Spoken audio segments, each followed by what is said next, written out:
Hello, students. This is a summary of the lesson we covered on September 28th and 29th. So it's called Proving Angle Properties. And I'm just going to jump right into it. We started by talking about a couple important properties that we just need to use in these things called proofs a lot. And so the first one that we talked about is called the transitive property. And this is the technical version of the transitive property. So this says if A equals B and B equals C, then A equals C. And we talked about this at length, but I want you to notice that in these first two equations, they both have a B, right? So we're saying something called A is equal to B and something called C is equal to B. They both equal the same thing, therefore they have to equal each other. One example I gave was, say I had an angle called angle 2. And I said that that was equal to 107 degrees. Okay, and let's say I had another angle called angle 4, and I know that that is equal to 107 degrees. Well, these two angles, angle 2 and angle 4, are both equal to the same value. So since angle 2 equals 107, and angle 4 equals 107, by the transitive property, I can conclude that the measurement of angle 2 is equal to the measurement of angle 4. The transitive property is the property that says if two objects equal the same value, then they're equal to each other. Substitution property is related, but it's slightly different. It says equivalent values can be replaced in an equation. The transitive property is an example of substitution, but substitution more broadly is where, let's say I had a few variables, like what if x equaled 3 and y equaled 6, and z equaled y. Okay, so what this tells me, first of all, by the transitive property, is that z equals 6. Because if y equals 6 and z equals y, then z has to also equal 6. But I'm saying that these two objects are congruent. Equal. These two variables are equal. So I could say, for instance, that x plus y equals 9. I think that's true because if x is 6 and if x is 3 and y is 6, then that would equal 9. So the substitution property says that I can replace this thing, y, with equivalent values.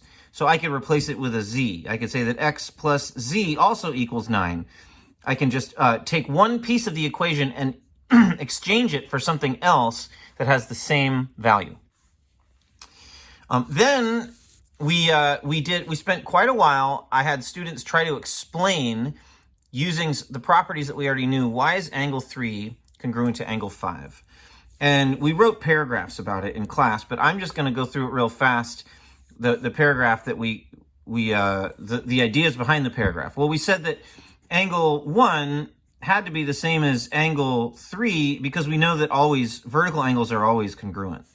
So that was like one part of the paragraph that we wrote. This is an example of a proof. We're going to prove that these two angles are always congruent, no matter what happens. We know that vertical angles are congruent.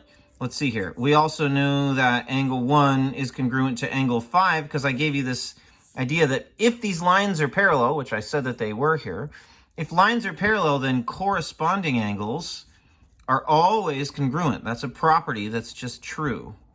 Okay, so that means that angle 1 is the same as angle 5.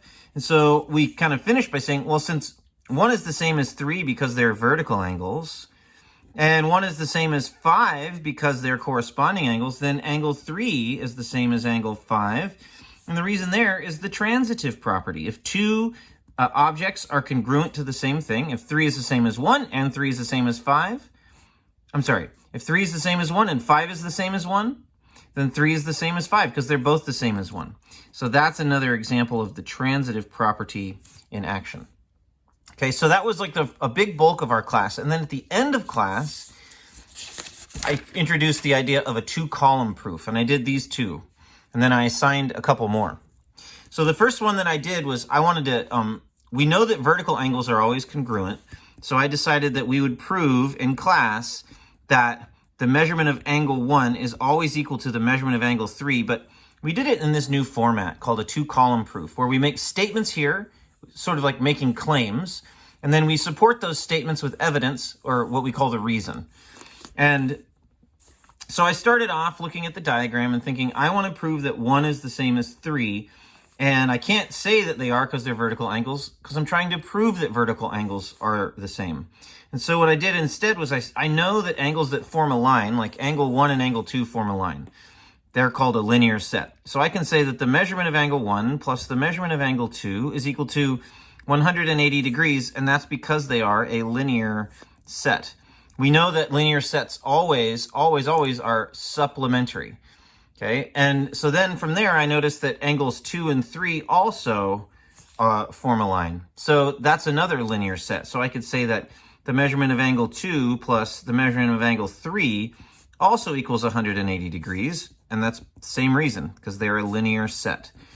Okay, the next thing that I saw was, well, if 1 and 2 equal 180, and 2 and 3 equal 180, well, they both equal 180. So that means since they both equal 180, they're both equal to the same thing. Then my next step was to say that 1 and 2 together is the same measurement as 2 and 3 together. Why is that again? Well, if two expressions are equal to the same value, then they're equal to each other. That's another example of the transitive property. Okay?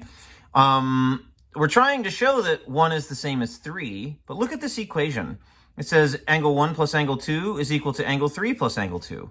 So if I just use my algebra skills and subtract the measurement of angle 2 from each side of that equation, as long as I subtract the same thing from both sides, I end up with the measurement of angle 1 is equal to the measurement of angle 3. And what did I do there? I just subtracted the measurement of angle 2. And I proved it, right? That's my goal. Now I know that vertical angles are always congruent, always. And then the last thing we did was this same idea that alternate interior angles are always congruent, which is what I just talked about on the last page. Only now I'm using angle 4 and angle 6. And I want, because they're on the interior between these two lines that are parallel. It's given that the lines are parallel right here. And they're on the interior, so that means they ought to be congruent. And so we talked about how can we do a two-column proof? Well, first of all, I know that, as we just described, I'm probably going to use corresponding angles. Corresponding angles are only congruent, students, if the given lines are parallel. Okay? You can't use that property unless you know the lines are parallel. And in a proof, we have to state that first. So you almost always, in one of these two-column proofs, you start by writing some given information. So AB is parallel to GH. That's what that says. I just write it in my proof here. And then the reason that I give is simply that it is given information. It's only because I have that given information that I can make my next claim. My next claim is that angle 2 is congruent to angle 6 because they're corresponding angles. Angle 2 is congruent to angle 6 because they are corresponding angles. But students, the only reason that I'm allowed to make that claim is because the lines are parallel. I've already established in the proof that the lines are parallel. Therefore, I can use corresponding angles. Then the next step would be to say that angle 2 is congruent to angle 4. And that's because they're vertical angles. I just proved that vertical angles are congruent. And since angle 4 is the same as 2 and angle 6 is the same as angle 2, then I can conclude my proof by saying that angle 4 is the same as angle 6 because of the transitive property. And so your assignment after that was to finish the other two proofs on the document for the class, if you can, and then to do the angle puzzle assignment and submit it through Schoology.